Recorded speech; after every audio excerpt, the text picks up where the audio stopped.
আসসালামু আলাইকুম প্রিয় দর্শক, অন্য মঞ্চের আলাপচারিতায় আপনাদের সকলকে আমন্ত্রণ জানাচ্ছি।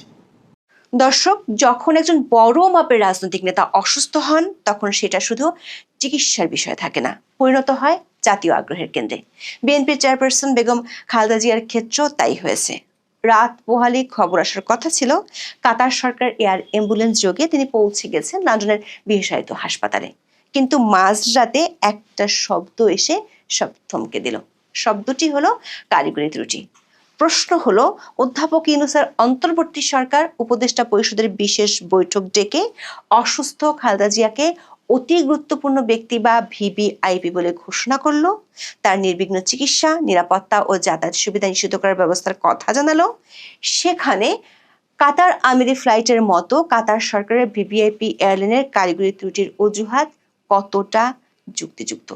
কারণ কাতার এক্সিকিউটিভের মতো বিখ্যাত প্রতিষ্ঠানের এয়ার অ্যাম্বুলেন্সের একটি এয়ারবাসের জন্য বিকল্প 15টি অত্যাধুনিক গালফ স্ট্রিম G65OER জেট আছে।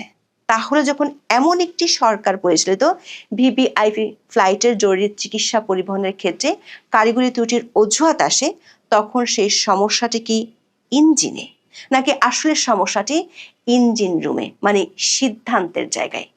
এই প্রশ্ন ওঠা একেবারেই অস্বাভাবিক নয়। দর্শক, একদিকে রাষ্ট্র ভিভিআইপি মর্যাদা দিচ্ছে, আর একদিকে কারিগরি ত্রুটির কারণে জরুরি বিমান আসছে না। বিষয়টা কি ভিভিআইপি বিড়ম্বনার নতুন সংজ্ঞা তুলে ধরছে না? এই প্রশ্ন উঠছে কারণ বৃহস্পতিবার রাতেই এয়ার অ্যাম্বুলেন্স আসার ঘোষণা দেওয়া হয়েছিল, অথচ শুক্রবার সকাল পর্যন্ত ঢাকার শাহজালাল আন্তর্জাতিক বিমানবন্দরের কোনো এয়ার অ্যাম্বুলেন্স অবতরণের জন্য অনুমতি চাওয়া হয়নি। সবশেষ তথ্য হলো শুক্রবার দুপুরে বেবিচক অনুমতি দিয়েছে। এরই মধ্যে খালেদা জিয়াকে নিয়ে যেতে তার পুত্রবধূ জুবাইদা রহমান বাংলাদেশে এসেছেন।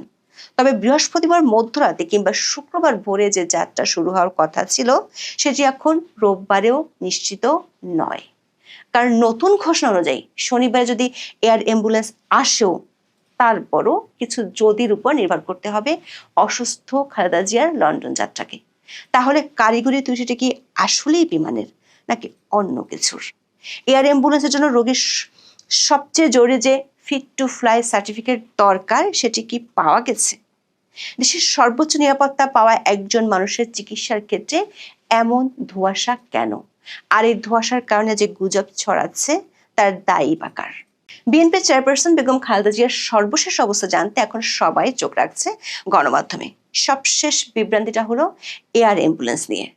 খালেদা জিয়ার পরিবার ও চিকিৎসক দল উন্নত চিকিৎসার জন্য তাকে বিদেশে স্থানান্তরের প্রয়োজন মনে করছেন। যখন একজন রোগীর মাল্টি অর্গান ফেলিওরের ঝুঁকি থাকে এবং অবস্থা স্থিতিশীল নয়, তখন তাকে বিদেশে নিতে হয় বিশেষ ব্যবস্থায়। এই বিশেষ ব্যবস্থা হলো এয়ার অ্যাম্বুলেন্স, যা আসলে একটি চলন্ত ইন্টেন্সিভ কেয়ার ইউনিট বা আইসিইউর মতো কাজ করে। এই বিমানগুলিতে প্রশিক্ষিত পেশাদার চিকিৎসক এবং লাইফ সাপোর্ট সরঞ্জাম যেমন ভেন্টিলেটর, মনিটর এবং জরুরি ওষুধপত্র থাকে। অসুস্থ খালেদা জিয়াকে দেখতে তার ছেলে তারেক রহমান লন্ডন থেকে দেশে আসতে পারবেন না, এমন ধারণা পাওয়ার পরেই নিশ্চিত হওয়া যায় বেগম জিয়াকে লন্ডনে নিয়ে যাওয়া হবে। গত 29শে নভেম্বর বিএনপির পক্ষ থেকে কাতারের রাষ্ট্রদূতের কাছে একটি আনুষ্ঠানিক অনুরোধ জানানো হয়, যাতে খালেদা জিয়াকে উন্নত চিকিৎসার জন্য বিদেশ নিয়ে যাওয়ার স্বার্থে একটি এয়ার অ্যাম্বুলেন্সের ব্যবস্থা করা হয়। মানবিক ও কূটনৈতিক দিক বিবেচনা করে কাতার সরকার সাড়া দেয় এবং এয়ার অ্যাম্বুলেন্স দেওয়ার প্রস্তাব করে। দর্শক, গত জানুয়ারিতেও কাতারের রাজকীয় বহরের সর্বাধুনিক চিকিৎসা সম্বলিত বিশেষ বিমান A319 এয়ার অ্যাম্বুলেন্স খালেদা জিয়ার জন্য পাঠিয়েছিল। 4 ডিসেম্বর রাতে চূড়ান্ত ঘোষণা আসে। বিএনপির পক্ষ থেকে জানানো হয় মধ্যরাতে তাকে এয়ার অ্যাম্বুলেন্সে করে লন্ডন নিয়ে যাওয়া হবে, যেখানে তার বড় ছেলে ও দলের ভারপ্রাপ্ত চেয়ারম্যান তারেক রহমান অবস্থান করছেন। এই মিশনে যোগ দিতে তার পুত্রবধূ জুবাইদা রহমানও ঢাকায় আসেন শুক্রবার সকালে।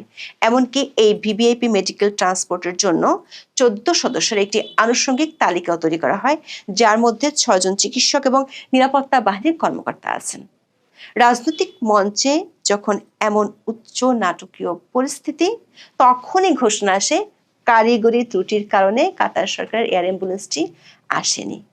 5 ডিসেম্বর শুক্রবার বিএনপির মহাসচিব মির্জা ফখরুল ইসলাম আলমগীর গণমাধ্যমকে বলেন, কারিগরি ত্রুটির কারণে এয়ার অ্যাম্বুলেন্স শুক্রবার আসছে না।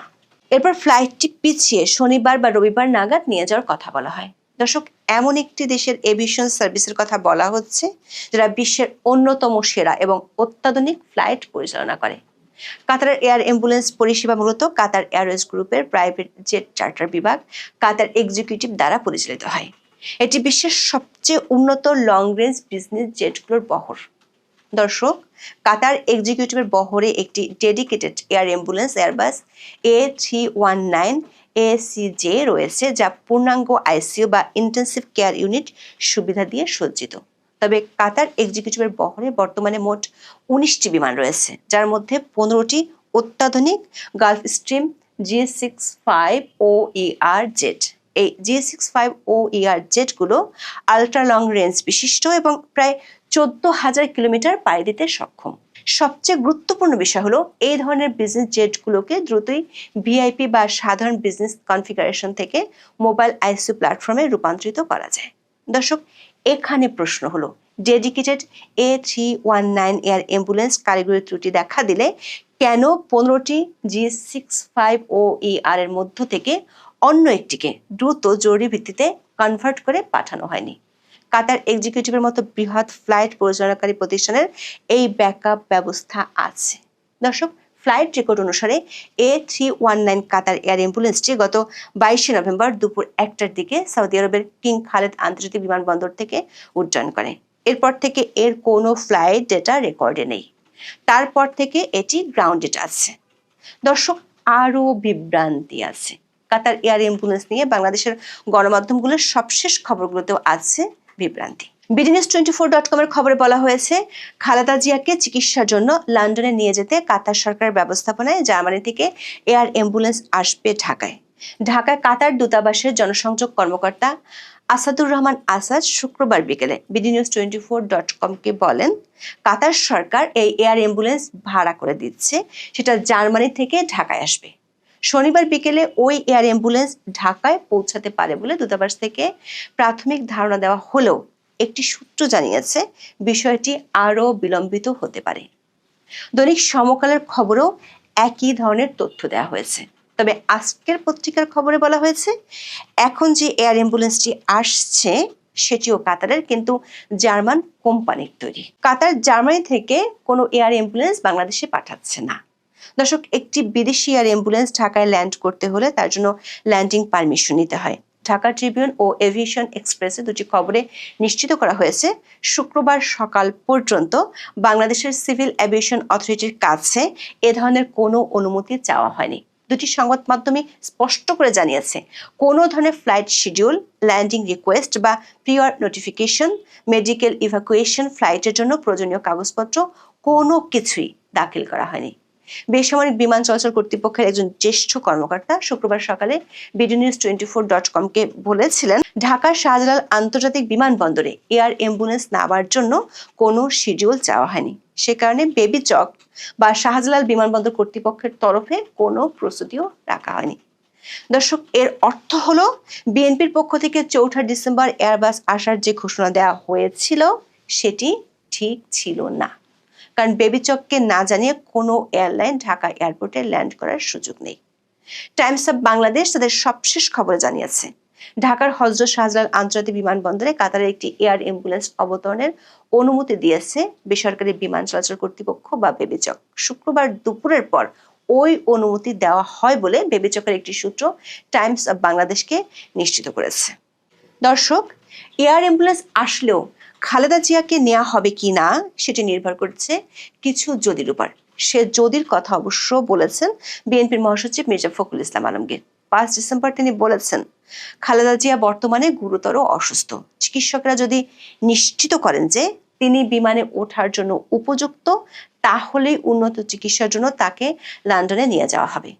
দর্শক, আন্তর্জাতিক এভিয়েশন লজিস্টিক্সে একটি গুরুত্বপূর্ণ শর্ত রয়েছে, সেটি হলো একটি বিদেশি রাষ্ট্র বা এয়ার ক্যারিয়ার এয়ার অ্যাম্বুলেন্সের ল্যান্ডিং পারমিটের জন্য আবেদন করার সময় রোগীর ক্লিনিক্যাল স্ট্যাটাস রিপোর্ট, উড্ডয়নের জন্য চিকিৎসকের ছাড়পত্র বা ফিট টু ফ্লাই এবং গন্তব্য হাসপাতালে নিশ্চিতকরণের প্রমাণ বা বুকিং কনফার্মেশন জমা দিতে হয়। এই নথিগুলো অসম্পূর্ণ থাকলে কর্তৃপক্ষ পারমিট দিতে পারে না। একটি আন্তর্জাতিক এয়ার অ্যাম্বুলেন্স মিশনের সফলতার জন্য সবচেয়ে সবচেয়ে গুরুত্বপূর্ণ শর্ত হলো চিকিৎসকের ছাড়পত্র, যা ফিট টু ফ্লাই সনদ নামে পরিচিত। খালেদা জিয়ার চিকিৎসক ডক্টর AZM জাহিদ হোসেনের মতে, খালেদা জিয়া হার্ট এবং লাংসে সংক্রমণের কারণে এক্সট্রিমলি ক্রিটিক্যাল অবস্থায় ছিলেন। এ ধরনের গুরুতর কার্ডিয়াক এবং পালমোনারি সমস্যা নিয়ে দীর্ঘ দূরত্বের, বিশেষ করে ঢাকা থেকে লন্ডন ফ্লাইটে যাওয়ার ক্লিনিক্যাল ঝুঁকি বিশাল। ফিক্সড উইং এয়ার অ্যাম্বুলেন্সের কেবিনের অ্যালটিটিউড, প্রেসার এবং অ্যাক্সেলারেশন ফোর্সেস রোগীর শরীরের উপর মারাত্মক প্রভাব ফেলতে পারে। সে কারণে কাতার এক্সিকিউটিভের মেডিকেল উইং এর মতো আন্তর্জাতিক এয়ার অ্যাম্বুলেন্স ক্যারিয়াররা অত্যন্ত উচ্চমানের নিরাপত্তা বজায় রাখে। যদি রোগীর চিকিৎসা নিয়োজিত স্থানীয় ও আন্তর্জাতিক বিশেষজ্ঞ সমন্বিত মেডিকেল বোর্ড নিশ্চিত না হন যে 10 থেকে 12 ঘন্টার দীর্ঘ ফ্লাইটে রোগীর জীবন স্থিতিশীল থাকবে, তবে তারা নৈতিকভাবে এবং আইনি বাধ্যবাধকতার কারণে ফিট টু ফ্লাই সার্টিফিকেট দিবেন না। দর্শক, দেখা যাচ্ছে এয়ার অ্যাম্বুলেন্সের যে কারিগরি ত্রুটির কথা বলা হচ্ছে, তার চেয়ে জরুরি বিষয় হলো রোগীর ফিট টু ফ্লাই সার্টিফিকেট। তাহলে কি এই ক্লিনিক্যাল প্রত্যাখ্যান কি বিএনপি কারিগরি ত্রুটি হিসেবে প্রচার করছে, যা মূল সত্যকে আড়াল করার একটি চেষ্টা? এই প্রশ্নটি উঠছে আরো একটি কারণে, সেটি হলো সরকার খালেদা জিয়াকে ভিভিআইপি ঘোষণা করেছে, SSF দিয়ে নিরাপত্তার ব্যবস্থা করেছে। সেখানে একজন ভিভিআইপির ইমার্জেন্সির সময় একটি এয়ার অ্যাম্বুলেন্স যদি নষ্ট হয়, তাহলে কেন তড়িৎ বিকল্প এয়ার অ্যাম্বুলেন্সের ব্যবস্থা করলো না? বিশ্বজুড়ে এয়ারমেজ, হরিজন এয়ার অ্যাম্বুলেন্স, ফালকন এমার্জেন্সির মতো একাধিক আন্তর্জাতিক বেসরকারি সংস্থা রয়েছে, যারা ঢাকা থেকে লন্ডনের মতো লং হল রুটে আইসিইউ সুবিধা সহকারে পরিষেবা দিতে পারে। এই সংস্থাগুলো বছরে 365 দিনই পরিষেবা দিয়ে থাকে এবং জরুরি ভিত্তিতে চার্টার ফ্লাইট আয়োজন করে। আর এ ধরনের এয়ার অ্যাম্বুলেন্সের ভাড়া পড়ে ঘন্টা প্রতি $12,000 থেকে $25,000। ঢাকা থেকে লন্ডনের দূরত্ব হিসাব করলে মোট খরচ পড়তে পারে $1.5 লাখ থেকে $2.5 লাখ, যা বাংলাদেশি টাকায় সর্বোচ্চ 3 কোটি টাকার মতো। দর্শক, খালেদা জিয়া অসুস্থ হয়ে হাসপাতালে ভর্তির পর থেকে বিএনপি নেতাদের পক্ষ থেকে নানা ধরনের বক্তব্য পাওয়া গেছে। বিএনপির পক্ষ থেকে আসা পরস্পর বিরোধী বক্তব্য এবং দলটির সামগ্রিক সমন্বয়হীনতা মানুষের মধ্যে অনেক অবিশ্বাস ও গুজবের জন্ম দিচ্ছে। অন্যদিকে ভিভিআইপি ঘোষণা করে সরকারের সবকিছু দেখেও না দেখার ভান করছে। সরকার প্রায় প্রতিদিনের বক্তব্যগুলো তারেক রহমান কেন্দ্রিক। খালেদা জিয়ার শারীরিক অবস্থা নিয়ে না সরকার, না হাসপাতাল কর্তৃপক্ষ কারো কাছ থেকে কোনো আনুষ্ঠানিক বক্তব্য পাওয়া যাচ্ছে না। অথচ এ ধরনের ভিভিআইপির ক্ষেত্রে হাসপাতাল কর্তৃপক্ষই নিয়ম করে বিবৃতি দেওয়ার কথা। ফ্যাক্ট চেকিং প্রতিষ্ঠান রিউমার স্ক্যানারের এক প্রতিবেদনে বলা হয়েছে, সামাজিক মাধ্যমে এরই মধ্যে গুজব ছড়িয়েছে খালেদা জিয়ার মৃত্যু হয়েছে এবং সরকার এই তথ্য প্রকাশ করতে দিচ্ছে না। দর্শক, 4 ডিসেম্বরের মধ্যরাতে সেই নাটকটি আসলে কি এভিয়েশন বা কারিগরি ব্যর্থতা ছিল, নাকি এটি ছিল তথ্যের সমন্বয়, ক্লিনিক্যাল বাস্তবতা এবং রাজনৈতিক কৌশলের চরম সংঘাত? যখন কোনো ভিভিআইপি রোগীর চিকিৎসা নিয়ে এমন হাই স্টেক পলিটিক্যাল ডিবেট তৈরি হয়, তখন সাধারণ টেকনিক্যাল ফল্ট একটি মোক্ষম অজুহাত হয়ে দাঁড়িয়েছে। এখন শনিবার বা রবিবারের জন্য যে নতুন তারিখের কথা বলা হচ্ছে, ততক্ষণে কি খালেদা জিয়ার শারীরিক অবস্থার এমন উন্নতি ঘটবে যে আন্তর্জাতিক মেডিকেল বোর্ড তাকে ফ্লাইটের অনুমতি দেবে, নাকি কারিগরি ত্রুটির অজুহাত পাল্টে এবার অন্য কোনো লজিস্টিক জটিলতার কথা শোনা যাবে? রাজনৈতিক মঞ্চে যখন চিকিৎসার মতো সংবেদনশীল বিষয় আসে, তখন কারিগরি ত্রুটি আর ক্লিনিক্যাল বাস্তবতার পার্থক্য থাকে না। সবটাই হয়ে যায় শুধু একটি দুর্বল রাজনৈতিক ন্যারেটিভ, যে ন্যারেটিভ জনমনে বিভ্রান্তি ছড়ায় আর গুজব তৈরি করে। এখন এই পর্যন্ত। সবাই ভালো থাকুন, সুস্থ থাকুন, নিরাপদে থাকুন। দেখা হবে আগামী পর্বে।